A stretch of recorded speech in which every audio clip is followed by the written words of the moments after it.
เดี๋ยวเด้อแป๊บนึงจัดไว้ให้ก่อนโอ้ยว่าบุญคงเลยทั้งพ่อเราฝากมานั่นน่ะเป็นคิมินที่ว่าฝากมาว่าสิมาให้เราต้มกินทั้งพ่อแม่นทั้งพ่อพี่ลมเพิ่นฝากมาแม่นแล้วก็พร้อมกับสุดน้ำแน่เสื้อผ้าหน้าแพรเด้อฝากมาบ่ทันซ้ำบ่บุญเลยสิว่าได้ไรเนาะกงก็ไม่ได้ลืมคุณเนาะโดยบ่มียังแต่ว่าครับมีแต่ขอบคุณทางบาตูนเนาะแล้วก็ทางทีมงานหมดทุกคนนี่แหละโดยจะดีมาทุกท่านเป็นทางบุญเป็นยังซอยกันซอยนี่แหละเนาะที่เป็นที่โตได้เฮ็ดได้สันเนาะมันมุ้ยไปแหมเกิดดอกขอบคุณเด้อขอให้อยู่ดีมีแฮงคนเจ็บอย่าได้ความใครจะมีเด้อเพราะว่าสิเฮ็ดยังก็ขอให้ราบรื่นเนาะขอให้อยู่ดีมีแฮงสาธุสาธุกัน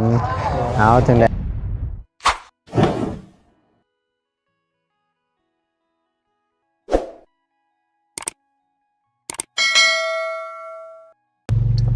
มาบ้านนี้พี่น้องเปิดคลิปเปิดภาพมีบ้านนี้คำมืดเปิดตานี่เด้อพี่น้องเด้อผู้ดีทางบ่ตูนเจ้าน้ำมาซอยเพิ่นก่อนเนาะ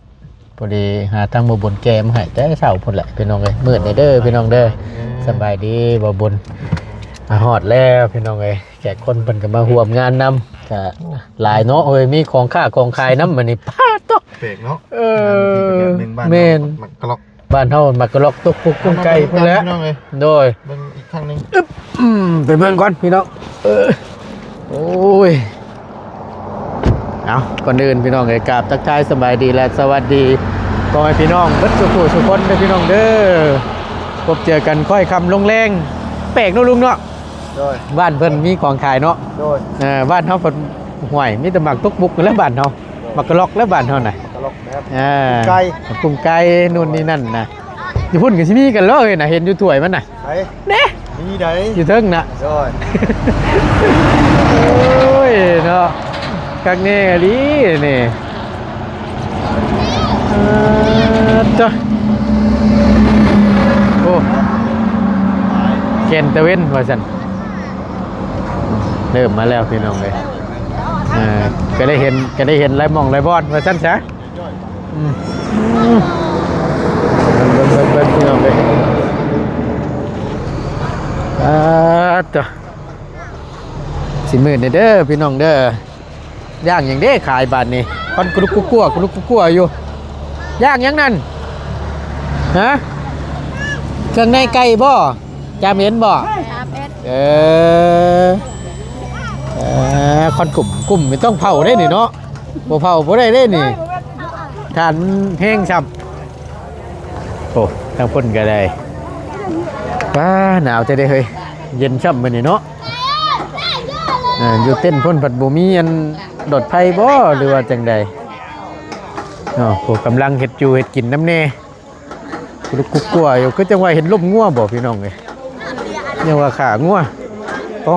ลอยนี่พี่น้องเบิ่งว่าต้นจีเปิดเพชรก่อนก่อนเนี่ย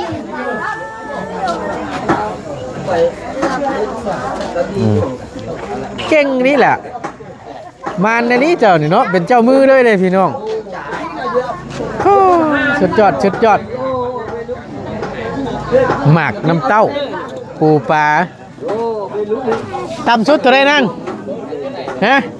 ถ้าสมมติเราว่าสิลงนี่ตำสุดเท่าไรฮะ10,000ขึ้นไปปาโถบ่ธรรมดาได้พี่น้องเลย5,000บ่ได้บ่ฮะ5,000ก็ได้บ่เจ้าบ่เป็นเจ้ามือน่ะพอโอ้นึกว่าเจ้าเป็นเจ้ามือนะปั๊ดก็สิเก่งแท้สลอกว่ะเอาลองให้ละบ้ามึงดูฮะข้าเจ้ามึงดูเจ็กสิเบิ้งนี่เอาอยากลิ้นฮะมึงอยากลิ้นแหละไอ้เนาะว่าสิได้เบิ้งสีมือเพิ่นเนี่ยก็บ่ได้เบิ้งชับเบิ้งสิวัดดวงกับอีหล่าเพิ่นนี่เนาะฮะเจ้าสิข้าเจ้าบ่เดี๋ยวเราว่าสิร้องนี่5,000ก็ได้2,000นึงได้บ่ได้คือกันใครยุ่งสัตว์คำว่านั่นนี่บ่บุญ มาแม่มาพี่โอ้ยพี่นี่ซุปมาเบิ่งเจ้ามือนี่โว้ยเขย่าสิเขย่าให้เจ้าแท่งนี่ กล้าได้ก่อน ร้อยบ่เอาแม่ โหดไล่เนี่ยนี่ โว้ย เจ้ามือมันกุ้งไก่ เจ้ามือกุ้งไก่เบิ่งกวนนี่แต่ว่าได้ซะลองดู โอ้ยบ่กล้าแล้วก่อนญาติดูว่าแล้วเติมแล้วถึงเป็นเจ้ามือได้นี่ โอ้สุดแล้วเป็นตัวแทนพอได้บ่ ได้แฟนกันพี่น้อง ได้ว่าได้ซะยอมอยู่ข่อยจังว่าน่ะ เอาเนาะ เย็นเด้อมุมนั่นกับนี่เป็นกุ้งไก่กันบ่ทั้งน่ะ จะเป็นท้าย คือทั้งน่ะ แต่จะได้กินตัวน่ะว่าบ่แม่นจังได๋พี่น้องเพราะว่ามีกันเนาะบ่บนบ่ว่าแต่อยู่ตั้งใด มีนะ บงบักกะลอกบงกุ้งไก่นี่อยู่บ้านเนาะก็มี ได้เท่าไหรเลยล่ะ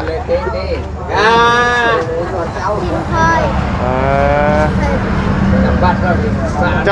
จ้าซันเองได้บ่ ฉันเองได้บ่บุญลองมีไปว่าอยู่ ไอ้ลุงแหละ ลุง เออ เบิ่งแน่นี่เจ้ามือนี่ เออ เจ้ามือได้ เจ้ามือบ่ล่ะ เออ เจ้ามือพ่อแท้บ่ลูกอ่ะเป็นแต่แม่คือเจ้ามือไหม เอาก็ยังว่าอยู่ โอ้เจ้ามือ เดี๋ยว เออลองดูลองเขย่ามึงดู เอา เอา ครับเบิ่ง นี่ตั้งแบบไหนลูกตั้งแบบไหนโอ้ยเล็บอีหล่าไหม โอ้ยสุดกินขาดเลยนะเล็บน่ะ เล็บเจ้ามือ ฟัง ปึ๊บ มากยังเหี่ยวฮะมากยังปู ปุย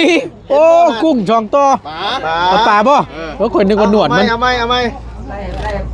มาเราเอาสิลงบาดนี่ เดี๋ยวเอาประธานแอนมาแหกมาให้น้องเนี่ยเอา พวกปูช่องตัวเฮ้ย โอ้ต้องเขย่า3เทื่อเลย เอ เทื่อที่4 อ เอาเลย โอเคเอาเลยบ่บัดนี้ฮึบเออไก่สองต่อก็จะเอาเป็นแต่เฮ้ย เอาไม่มาจุน บ่หน่อยก็ลายแล้วค่อยว่า บ่ล่ะร้านชื่อหยังร้านชื่อหยัง มีแต่ช่องต่อคักแล้วเนาะเนาะซื้อเพนางลำเพ นางลำเพ เอาเขย่าสิสนับสนุนนี่เร็ว ขยาวแล้วบ่ เขย่ายังลูกล่ะ เบิ่งฮะ นี่สั่นยัง เบิ่ง นั่นแหละสั่นเนียงเจ้าสั่นเลยบ่เขาสั่นแล้วบ่อันกินนี่นะสั่นแล้วลงแม่ ตาเท่านั้นลัง บ่อยากโกงเล็กน้อยนะเล็กน้อยบ่ทันได้สั่นหนูเห็นบ่เมื่อกี้นี่บ่สั่นแล้ว เอาไม่ละ เปิดให้เราเบิ่งกันผ่าน โอ้โดย อยู่คันข่อยลงอ่ะจังได๋ก็เจ็บตานี่น่ะ เต็ม อ่าเอา ไก่3ตัว โตบ่ สิเดือน เขย่าบ่นี่เขย่า บ่นะอีหล่ะขยาวมา สิบ่เดืองเลย จังว่า โอ้ นี่ บ่เรืองดอกคุ้มไก่ดิบ่เรือง บ่เป็นจังดอก งานเพื่อนดีตีตายมันก็ต้องมีบ้างกันแหละบ่แล้วช่องเขานี่นะมันได้นี่นะ มันบ่ผิดบ่ มันผิดกฎเพิ่นบ่ มาบ่บุญมา เจ้าสิลงบ่ นี่ โอ้ยจักพันน่ะ จังว่าแล้วนี่ตาเท่านั้นนังแล้วแต่เฮาสิลงบ่10,000ก็ได้1,000ก็ได้บ่ ได้เบิดลงเท่าไหร่ก็ได้บ่ รอเพิ่งเลยพี่น้องเอ้ย ลง20,000ได้บ่โอ้บ่อยากรังแกเด็กน้อยนะน้องอุ่นเนาะเจ้าสิถือบ่แค่นั้นนะผมค่อยถือได้ค่อยนะเดี๋ยวอย่ามา ไปแล้วผู้ ใช่น่ะ โอ้ยปูปลานี่ที่ได้บ่ล่ะโอเค แล้วก็ลงกุ้ง นี่ โดยอย่าพาวเอามาดู นี่มาย่างอันนี้น่ะนางควงกับมีบ่ กวาง ควงเลย บ้านเพิ่นคือมีกวาง มีควงบ่นี่ เอาเปิดมาดินี่ จำเฮ็ดกูอยากรังแกเล็กน้อยนะ มีควาย ปูปลาเข้าเฮ้ยน่ะกวงบ่นี่ รังเกเด็กน้อย บ่บุญเท่าไหร่ล่ะ ทำนั่นแหละ เจ็ดเดียวไล่เลยโอ้ค่อยมานด้วย แล้ เออเอาละบานนี้โอ้ลงตา2,000คิดหลังบ่คือนี่ เขย่ามาตลอดบ่ลูกเขย่ามาตลอดบ่ไปสั้นเรื่อยบ่ไปสั้น เรื่อยอยู่ ตลอด สุดท้ายเด้อสุดท้ายเด้อ เข้าใจหานิดหน่อยเจ้ามือ เนาะข่อยยอมข่อยน่ะ ใจถึงอีหลีเด้อไงบ่กล้าเลยเป็นค่อยจะไม่กล้านะฮะ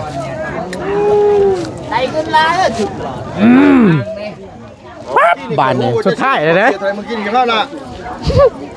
เฮ้ยเอา ขอ พุ่งเนี่ย โอ้ยเอาให้มัดชาตัวนี้ มันเป็นไง เดี๋ยวอีละ คอยเสียเช้าได้เมื่อกี้นี่นะ เสียเช้าบ่ โอ้10คอยเสีย10เมื่อกี้นี่ ปั๊บไก่นี่เปิดละกุ้งไก่ หวังกุ้งสองตัวบ่ถึก เรียบร้อยบาทนี่ บ่รู้แล้วนับเบิ่งตัวโอ้ใจลีโน่โน่ ยอมแล้วยอม เพิ่น แล้ว ยอมใจน้องเพิ่น คักกะลี จั นี่ กพันลูกล่ะ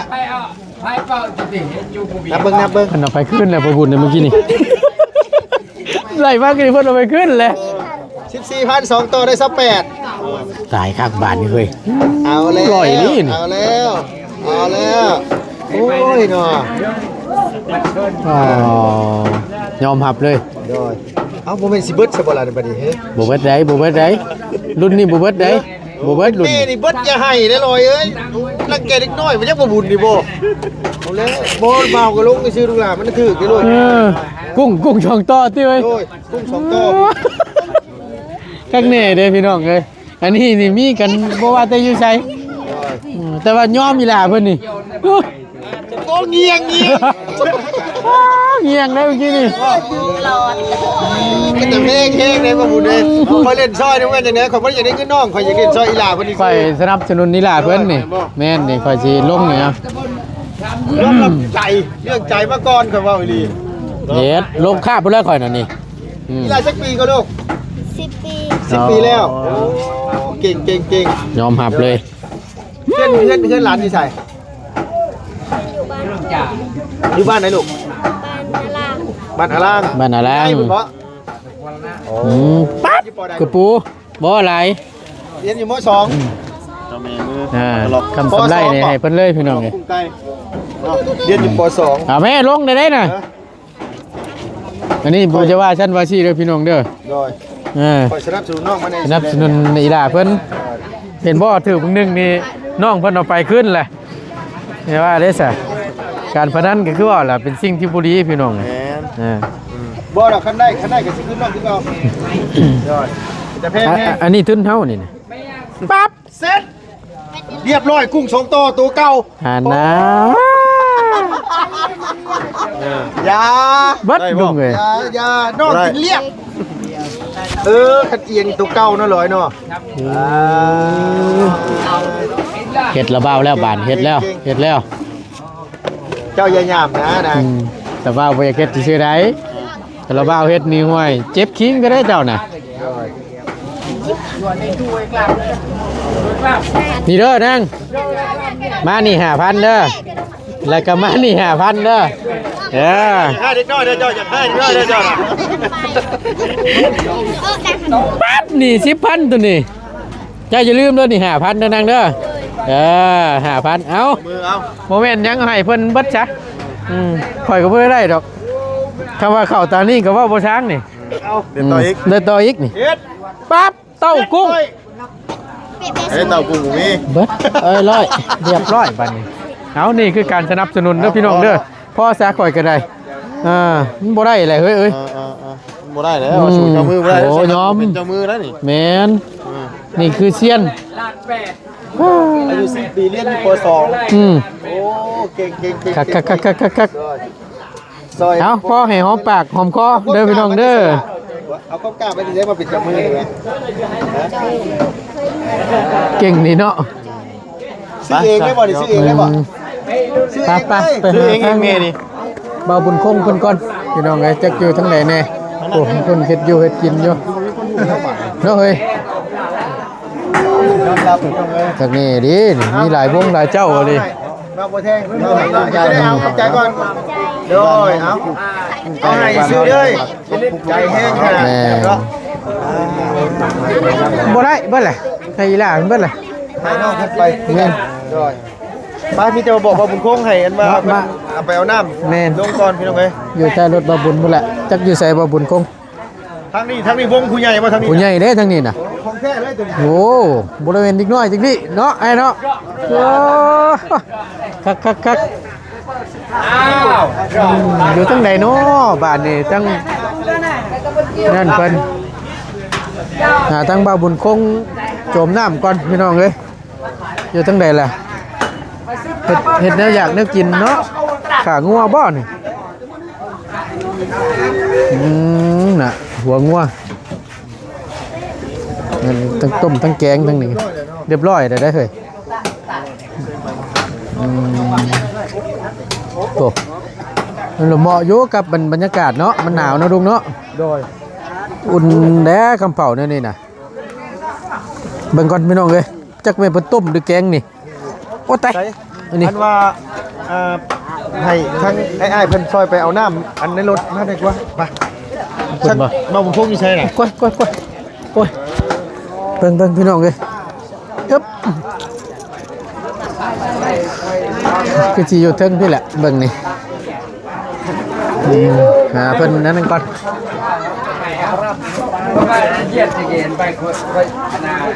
โดยแม่นเดี๋ยวขึ้นบอกเพิ่นก่อนเพราะอะไรให้แก่คนเพิ่นกินนี่แหละพี่น้องให้ได้ซะก็อยู่มืดแต่ทางนั้นเนาะโตบ่บุญคงบ่บุญคงเพิ่นอยู่เทิงบ่เนาะอึ๊บ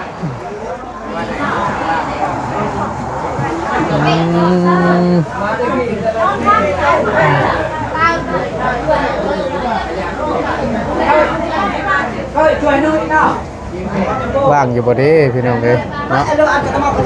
ดีนะคนกำลังมากินทานเลย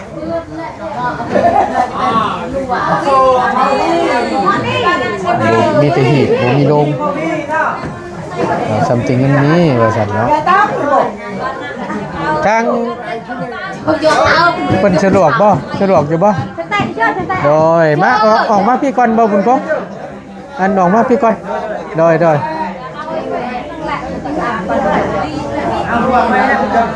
ป้ากูไปก่อนมึงเนี่ยเลยเลิกก่อนกันสองไม่เลยมากก่อนกันกระยากเล็ก ปะ ตา นี่ จ้า แต่ว่าลงไปเอาน้ำน้ำรถไหมพอดีก่อยซื้อมาโดยปะอาหารนี่ทั้งข่อยก็ได้ ว่ากินข้าวกินน้ำกันเด้อ โดยว่าคุณโคเอาน้ำมาซอยแล้วพี่น้องก็ได้แข่งคนกินนี่แหละเมื่อเช้านึงก็ซอยไปน้ำละ300,000นี่ก็ซื้อน้ำมานำปึ๊บ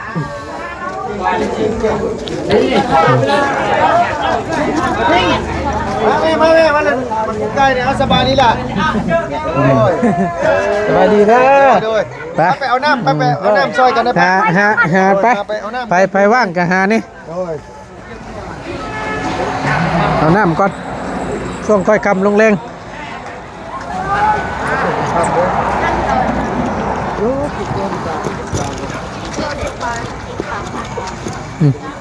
โอ้ยเมย์ใหญ่แต่มานี่ก็ได้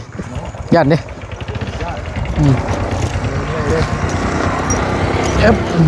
พอละใต้รถปุ่นนั้นเบาปุ่นครบยีหลาใส่เพิ่นไปทั้งใดล่ะอยู่ในคือบ่ได้บอกยีหลาเพิ่นซอยกันเนาะ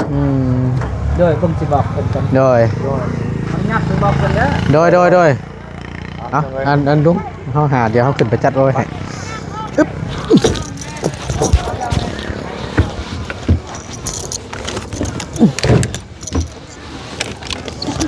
จังบ่โตนกับลุงไปซื้อน้ำมาทานน้ำเพิ่นไอ้แขกไอ้คนนี่แหละเดี๋ยวนะแป๊บนึงจัดไว้ให้ก่อน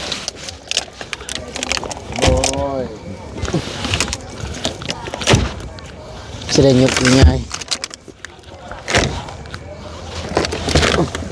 น้ำอยู่เซฟโฟนแพงเนาะบ่ผมแพงด้วย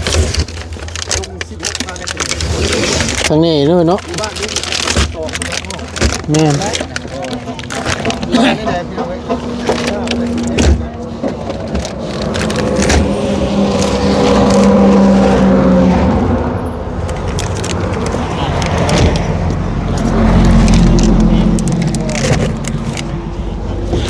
แกงอยู่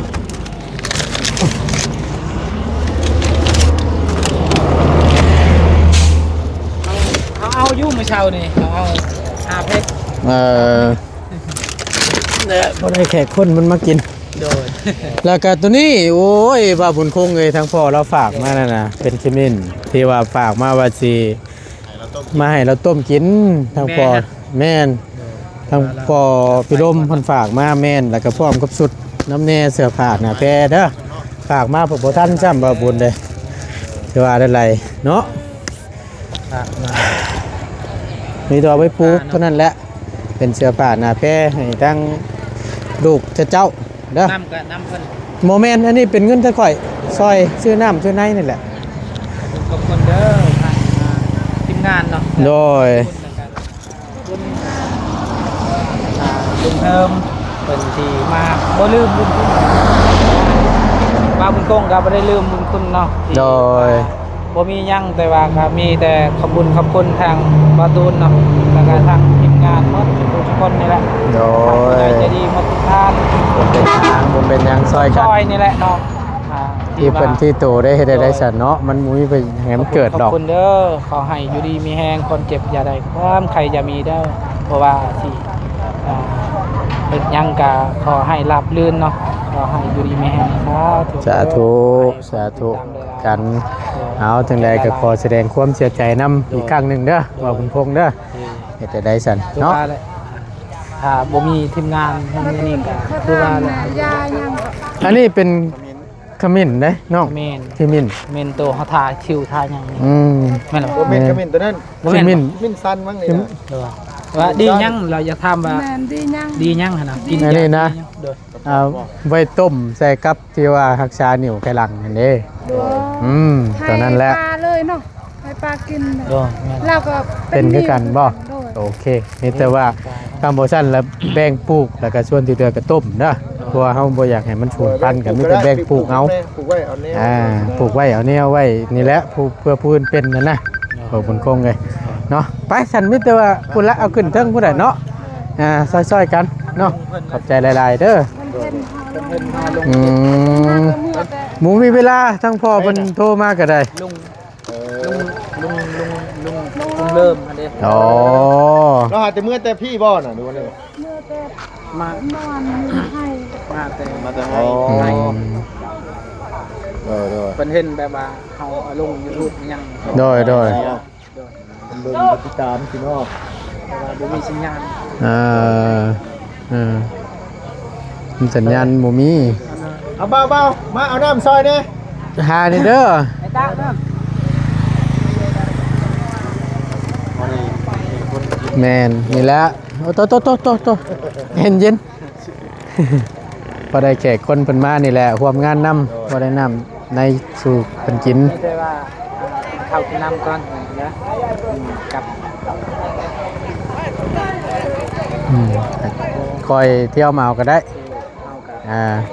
คือ ว่านี่แต่ว่าทำแบบโอ้ขอบใจละลายทำทีมงานที่แบบว่าโมลืม โดย แวะมาเยี่ยมยามเขาก็โอ้ดีอกดีใจเลย บัตรชนบัตรโตความคุ้มมันเป็นอะไรมันจะสู้ๆ เป็นหยังบ่เป็นหยัง โดยไปเศร้านะนะ แม่นเบิ่นนี่8-9 โมงนี่แหละช่วงเช้าบ่แม่นช่วงบ่าย มันคือบ้านเฮาได้ คือบ้านเฮานี่บัดแต่นั้นช่วงบ่ายลงมา ให้สว่างเนาะ ให้สว่าง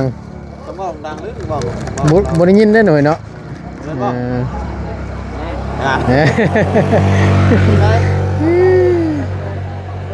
เอาเราเคย อืม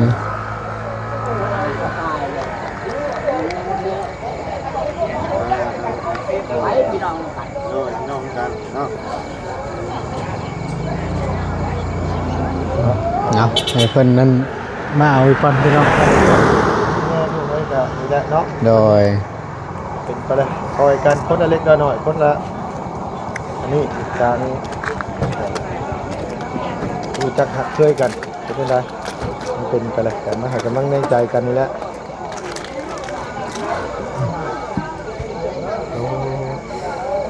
คนบ่ค่อยหลายเลยโน่นคือเนาะ โดยโอเคเบิดพอดี เอานี่แหละกระจำตีเลย โอเคไปพี่น้องทั้งหมดตูนก็ถือว่าได้เอาน้ำมาช่วยเพิ่นเนาะ10แพ็คทั้งหมดตูนก็ได้ตั้งลุงเพิ่ม10แพ็คมาซอยกิจท่านน้ำเพิ่นว่าสั้นชักมื้อเช้านี่ก็ซอย300,000ทั้งหมดตูนก็ได้เนาะแต่ทั้งหมดทั้งมวลก็เป็นเงินของบ่ตูนเองแหละพี่น้องเนาะก็ชดช่วยกันที่เพิ่นที่โตว่าสั้นซะเนาะเอาจังใดก็ขอบคุณหลายๆเด้อพี่น้องเด้อที่คอยเป็นกำลังแห่งใจและซัพพอร์ตทั้งบ่ตูนเบิ่งคลิปใหม่โดยบ่ข้ามโฆษณาขอบคุณหลายๆอยู่ดีมีแฮงเด้อพี่น้องเด้อสำหรับคลิปนี้บ่ตูนลำลาแล้วภาพบ่แจ้งบ่งามหรือว่าเฮ็ดหยังบ่ถูกบ่ต้องบ่ตูนกราบขอโทษขออภัยหลายๆเด้อแต่ท้ายคลิปเนาะสำบายดีเด้อ